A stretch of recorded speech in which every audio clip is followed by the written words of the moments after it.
Të nderuar televizionistë, përshëndetje, do të jemi bashkë në këtë edicion informativ këtu në Drita Televizion. Ju njohim me zhvillimet e ditës. Në qarkun Fier, 587 kuti votimi do të hapen sërish për rinumërim pas kërkesës së 2 anëtarëve të KAS-it në një proces që mund të sjellë nismës Shqipëria bëhet mandatin që aktualisht mbahet nga Partia Socialiste. Ndërkohë, KAS ka rrëzuar ankimimin e Partisë Demokratike për 4 qarqe: Kukës, Korçë, Gjirokastër dhe Lish.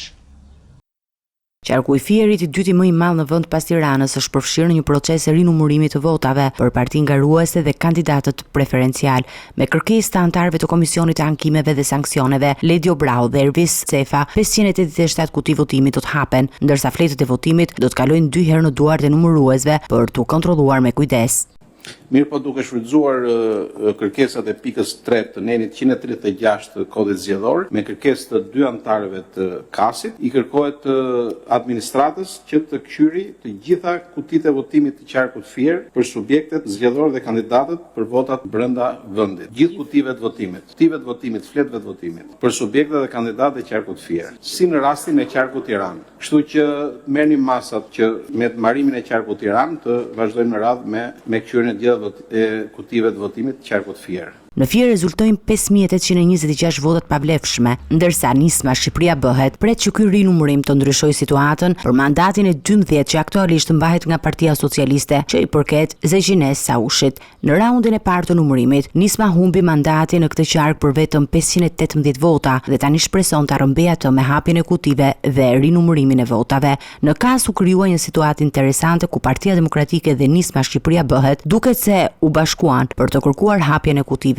Juristi i Partisë Demokratike Marosh Logu mbështeti kërkesën e nismes për hapjen e të gjitha kutive në Fier, pavarësisht se PD-ja kërkoi të hapej vetëm 3 kuti.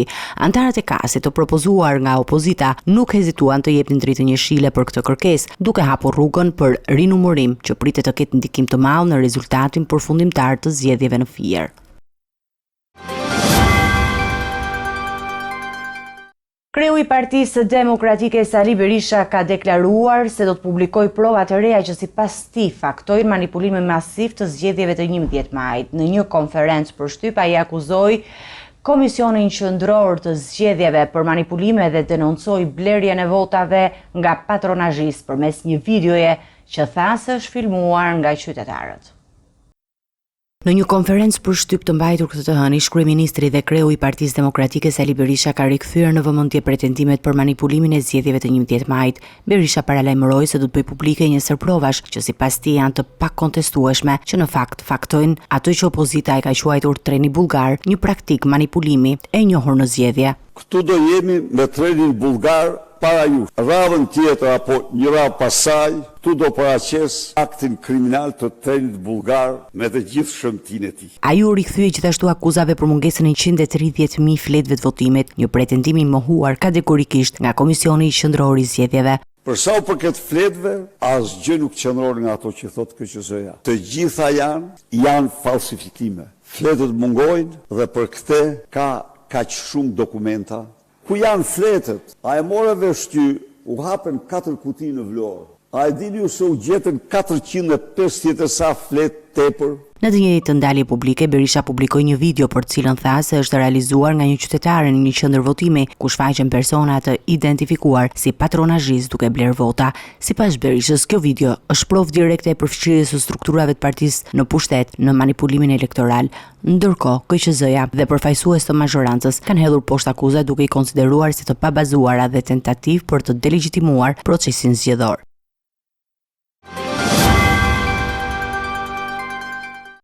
Hecime të tjera informacione, gjykata e posaçme apelit dhe korrupsionit dhe krimit organizuar ka lënë në fuqi masën e sigurisë arrest me burg për kryebashkiakun e pezulluar të Tiranës Erion Velia, i cili ndodhet në paraburgim prej 10 shkurtit 2025.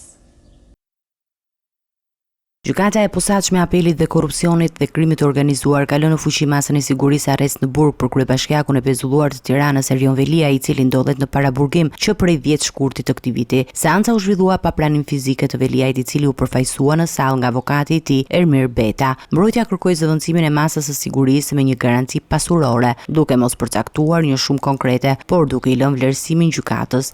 Argumenti kryesor i avokatit ishte se Veliaj nuk përbën rrezik për hetimin dhe se ka pasur sjellje bashkëpunuese, por gjyqtari Engert Pullumbi rrëzoi kërkesën dhe vendosi të lërë në fuqi masën e sigurisë arrest me burg, duke arsyetuar se hetimi është ende në fazën aktive dhe lirimi i Veliajt mund të ndikojë në zbardhjen e të vërtetës. Erion Veliaj po hetohet nga prokuroria e posaçme për 9 episode të dyshuara të korrupsionit pasiv dhe pastrim parash që lidhen me dhënien e kontratave publike dhe profitime të tjera në kohën që drejtonte Bashkinë e Tiranës. Në dosjen e Spakut përmenden dyshime për përfshirjen e tij në afera me kompanitë e ndërtimit dhe përdorimin e fondeve publike për interesa personale apo politike. Sipas burimeve nga hetimet, një pjesë e provave janë të siguruara përmes përgjimeve telefonike dhe komunikimeve të brendshme në institucionin që drejtonte Veliaj, ndërsa një pjesë tjetër është përforcuar me dëshmi të ish-zyrtarëve dhe dokumentacionit financiar. Kjo është hera e tretë që Veliaj paraqet kërkesë për zëvendësimin e masës së sigurisë, por edhe kësaj radhe, ashtu si më parë, gjykata e ka refuzuar duke mbajtur në fuqi vendimin e mëparshëm të shkallës së parë. Për momentin, Veliaj qëndron në qendrën e paraburgimit në Durrës në pritje të përfundimit të hetimeve dhe nisjen e procesit gjyqësor ndaj tij.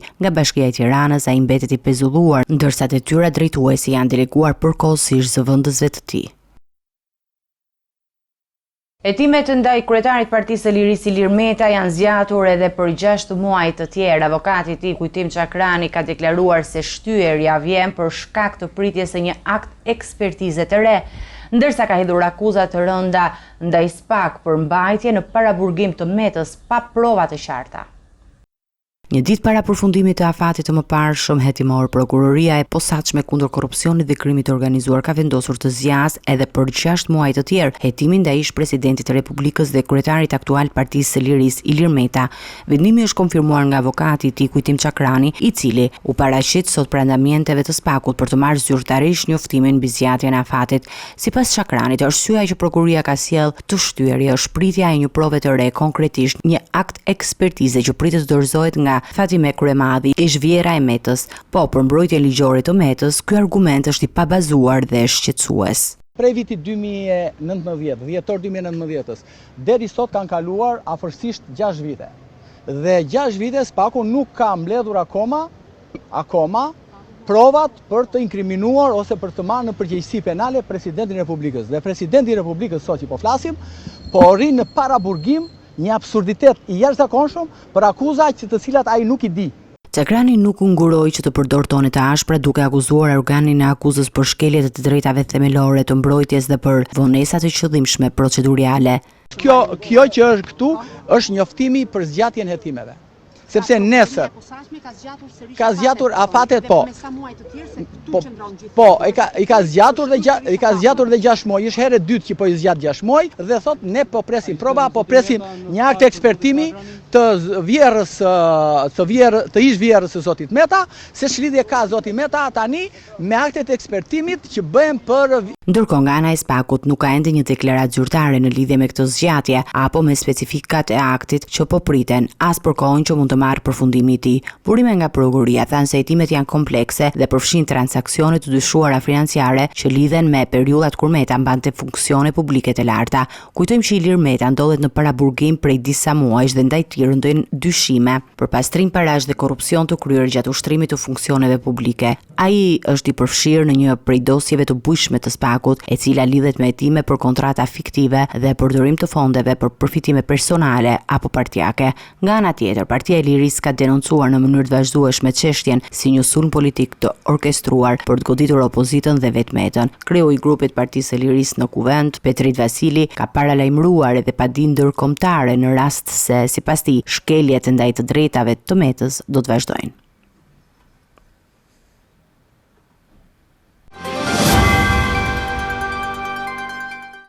Ish kryebashkiaku i Kavajës Elvis Roshi është marrë zyrtarisht i pandehur nga prokuroria e posaçme. Ai akuzohet për shpërdorim detyre në lidhje me 2 tendera të dyshuar si abuziv me vlerë totale 33 milion lek. Hetimet ndaj tij u nisën pas kallëzimit të kontrollit të lartë të shtetit. Elvis Roshi, ish kryebashkiaku i Kavajës, është marrë zyrtarisht i pandehur nga SPAK me akuzën e shpërdorimit të tyrës. Roshi u paraqit këtë të hënë në ambientet e prokurisë së posaçme ku u njoh me statusin e ri procedurial, i shoqëruar nga avokati i tij. Hetimet ndaj tij lidhen me 2 tendera të zhvilluar në kuadër të projekteve të rilindjes urbane në Kavaj me një vlerë totale prej 33 milionë eurosh. Këto tendera, sipas kallëzimit të kontrollit të lartë të shtetit, janë realizuar në shkelje të rëndë procedurale dhe ligjore. Fillimisht çështja u trajtua nga gjykata e Durrësit, e cila shpalli mos kompetencë dhe e kaloi dosjen në gjykatën e posaçme, e cila në mars të vitit kaluar urdhëroi SPAK-un që të nisë hetimet për Roshin. Elvis Roshi u kallëzua në vitin 2015 nga KLSH së bashku me 10 zyrtarë e ish zyrtarë të Bashkisë Kavajës për shkelje të rënda në të paktën 5 tendera në fushën e infrastrukturës dhe urbanistikës. Roshi u zgjoll për herë të parë kryetari i Bashkisë në vitin 2011 dhe u rizgjoll në 2015, por pak më vonë u përball me akuzat për fshehje të një dënimi penal në Itali, çka solli dhe dorëheqjen e tij një vit më vonë, pas akuzave për shkelje të ligjit të dekriminalizimit. Aktualisht dosja e tij është në fazën e hetimit të thedhuar dhe pritet që SPAK të dërgojë çështjen për gjykim në muajt në vijim. Zëvendës kryeministri Belinda Balluku paralajmëron masa ndaj drejtuesve të automjeteve që nuk respektojnë rregullat e qarkullimit në tunelin e Llogaras, ku monitorimi është i vazhdueshëm. Sipas saj, javën e kaluar janë evidentuar shkelje të ndryshme të kodit rrugor, duke përfshirë në këtë mënyrë parakalime të ndaluara brenda tunelit dhe tejkalime të limiteve të shpejtësisë. Nga qendra e monitorimit dhe operimit të tunelit të Llogaras, zëvendës kryeministri Belinda Balluku bëri thirrje të gjithë drejtuesve të automjeteve që të respektojnë rregullat e qarkullimit për të garantuar sigurinë rrugore në këtë pjesë të rëndësishme të rrugës. Sipas saj, javën e kaluar janë evidentuar shkelje të kodit rrugor duke përfshirë parakalime të ndaluara brenda tunelit dhe tejkalimin e limiteve të shpejtësisë. Gjë e cila duhet evituar plotësisht në tunelin e Llogaras. Në tunele nuk ka parakalime, sinjalistika është e plot dhe duhet respektuar. Ju tregojmë kamerat sepse duhet ta dini të gjithë që gjithçka është e regjistruar dhe duke qenë se është e regjistruar, policia rrugore ka çdo fajl nga çdo minutë i operimit të tunelit. Kështu që detyrimisht të gjithë ata që e kanë shkelur limitin e shpejtësisë, të gjithë ata që kanë shkelur rregullat e sigurisë rrugore, që është për shembull rasti i parakalimeve në tunel që është i pa tolerueshëm, duhet të dinë se do të përballen me policinë rrugore, e cila padyshim do të marrë masat e duhura. Ajo shtoi se mungesa e ndëshkimit të momentit nuk do të thotë se shoferët nuk do të marrin gjop apo penalizim të lejes së drejtimit më vonë.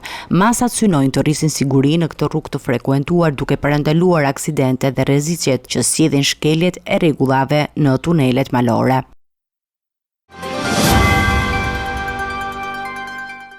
Ndërhyrjet e restauruese në burgun famkeq të Spaçit kanë sjell debat politik dhe shqetësim publik për mënyrën se si po ruhet kujtesa historike. Opozita akuzon se po bëhen punime që cënojnë kujtesën historike të një monumenti të dhimbjes dhe rezistencës. Ndërkohë, ministri Blendi Gonxhe pritet që të japë sqarime në një seancë dëgjimore në Komisionin e Edukimit. Ndërhyrja restauruese në burgun e Spaçit, një nga simbolet më të forta të përsekutimit gjatë regjimit komunist, është kthyer në një temë të nxehtë të debatit politik. Opozita akuzon se po bëjnë punime që cënojnë kujtesën historike dhe integritetin e vendit si një monument i dhimbjes dhe rezistencës. Deputetja e Partisë Demokratike Ina Zhupa kërkoi një seancë dëgjimore me ministrin e Ekonomisë, Kulturës dhe Inovacionit Blendi Gonxhe. Në kampin e përqendrimit në burgun e Spaçit po bëhen retushime, ngjyrosje, bojatisje, mermerizime, ledizime, nëse mund t'i quaj këto, të cilat nuk kanë për qëllim mbrojtjen edhe trashëgiminë e asaj që ka ndodhur aty dhe ata që ne duhet i transmetojmë fëmijëve tanë, brezave të ardhshëm, por edhe vetë bashkombësave tanë, për të merrin ferrin që ishte Spaçi. Kuar seancë dëgjimore e kulturës me zotin Blendi Gonxhe, me drejtoreshën e Institutit Trashëgimisë kulturore me shoqatat e të përndjekurve politik, sepse ne nuk mundet të rrimë më njanë. Ndërkohë, deputetja socialiste Evis Kushi tha se ministri ka reaguar zyrtarisht mbi këtë çështje dhe ka bërë të ditur se ndërhyrjet janë në përputhje me kontratën dhe standardet. Ka bërë një reagim shumë të qartë dhe shtërues para 2 ditësh në lidhje me këtë çështje. Dhe reagimi i tij, i cili është i shoqëruar edhe me foto nga vendi, ku duket dhe vërtetohet që jo vetëm po respektohet projekti dhe kushtet e kontratës, por edhe objektivi kryesor për të ruajtur dhe konservuar vlerat historike të këtij objekti. Në fakt, fotot janë publike dhe aty duket qartë. Vetëm ti Zoja Kushi, për mua nuk është e qartë. Unë fola për vete dhe për qëndrimin tonë. Pra, qëndrimi juaj është ky qëndrim. Akuzat tuaja, akuzat tuaja ishin të gjitha, është realitet. Akuzat ishin të fokusuara tek disa foto që ishin gjatë fazave, gjatë punimeve. Ndërkohë, aktualisht, ato foto që kanë qenë në proces, sot ne i kemi parë që aktualisht me datë janë. Në mbledhjen e Komisionit Parlamentar për Edukim, palët politike u dakordsuan që seanca dëgjimore me ministrin Gonxhe të zhvillohet, ndërsa data e saktë do të përcaktohet në vijim nga kryesia e komisionit. Krahas punimeve restauruese janë bërë publike dhe planet për një film artistik dhe për ngritjen e një muzeu të kujtesës në Spaç, që shtojnë më tej rëndësinë e transparencës për këtë projekt me ndjeshmëri të lartë historike dhe publike.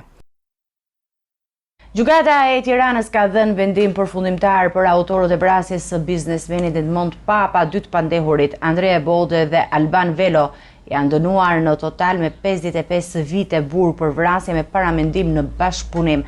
Ngjarja e rëndë ndodhi në dhjetor të vitit 2022 në zonën e Selitës në kryeqytet. Pas më shumë se një viti hetimesh dhe procesesh gjyqësore, gjykata e Tiranës ka pranuar kërkesën e prokurorisë, duke shpallur fajtor 2 autorët e vrasjes së Edmond Papës. Andrea Bodej, identifikuar si ekzekutori, u dënua me 30 vite burg për akuzën vrasje me paramendim në bashkëpunim dhe mbajtje pa leje të armëve, ndërsa Alban Velo, 30 vjeç, mori një dënim prej 25 vitesh për të njëjtën vepër penale në bashkëpunim. 2 të dënuarit do të vuajnë dënimin në një burg të sigurisë të lartë për shkak të rrezikshmërisë së tyre. Ngjarja e Tronditës ndodhi me 16 dhjetor të vitit 2022 në rrugën Bodinaku në zonën e Selitës, Tiranë. Autorët qelluan 9 herë ndaj biznesmenit Edmond Papa dhe më pas u larguan nga vendi i ngjarjes. Papa ndroi jetë gjatë rrugës për në spital si pasojë e plagëve të marra. Sipas hetimeve, vrasja ishte porositur dhe motivuar nga akmarrja. Edmond Papa rezultonte me precedent penal në Greqi për trafik droge dhe ishte i skeduar edhe në Britaninë e Madhe. Zbardhja e ngjarjes erdhi vetëm pak javë pas ekzekutimit të tij fal punës së strukturave hetimore dhe ndjekjes së provave filmike dhe telefonike.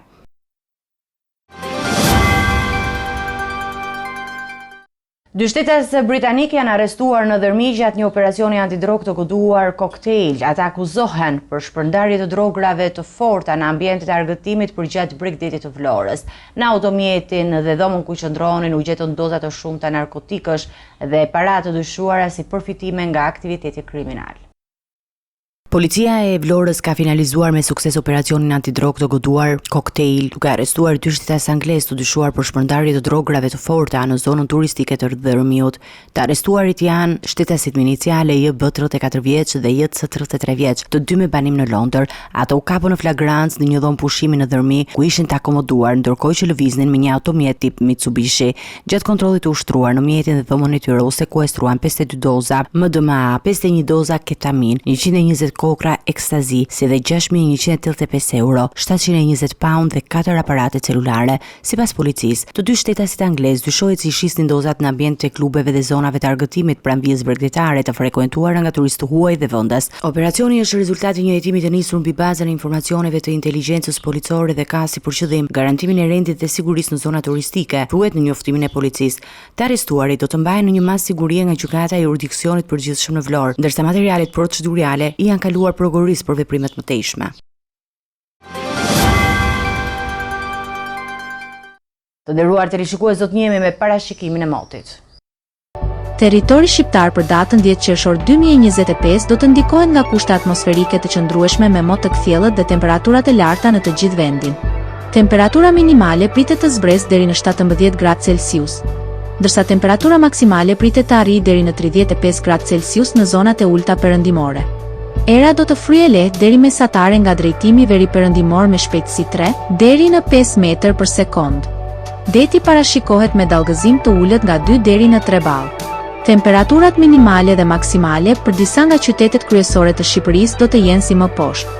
Shkodër 22 deri në 36 gradë Celsius. Kukës 19 deri në 33 gradë.